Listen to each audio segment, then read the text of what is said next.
पुढच्या आणखी एक महत्त्वाच्या बातमीकडे. सोलापूरच्या मोहोळ एमआयडीसी परिसरात राज्य उत्पादन शुल्कानं मोठी कारवाई केली आहे. ऑपरेशन समन्वय अंतर्गत कारवाई दरम्यान बनावट मद्य निर्मितीचा कारखाना उद्ध्वस्त करण्यात आलाय. या कारवाईत तब्बल 2,54,758 रुपयांचा मुद्देमाल जप्त करण्यात आला असून 5 आरोपींना अटक करण्यात आली आहे. या अधिकाऱ्यांच्या कारवाईत 48,000हून अधिक बनावट मद्याच्या बाटल्या, 19,200 लिटर तयार ब्लेंड तसेच 13,600 लिटर स्पिरिट जप्त करण्यात आले. तर बनावट मद्य निर्मितीसाठी वापरण्यात येणारे लेबल्स, बॉटलिंग मशिनरी आणि 7 वाहनं देखील ताब्यात घेण्यात आली आहेत.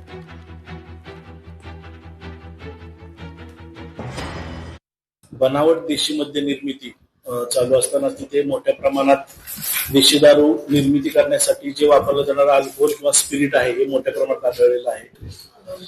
अंदाजे 2 कोटीचा मुद्देमाल आम्ही जप्त करण्यात आलाय. जप्त मुद्देमालामध्ये देशी दारू तयार करण्यासाठी लागणारं मद्यार्क आहे, म्हणजे अल्कोहोल आहे, तयार देशी दारूचा माल आहे, यंत्रसामग्री मोठ्या प्रमाणात आहे, तसेच वाहनं आहेत, बाकीचं बुच आहेत, काही ठिकाणी त्यासाठी इतर साहित्य आहेत, काही भांडी आहेत, हे सर्व मुद्देमालात समावेश आहे.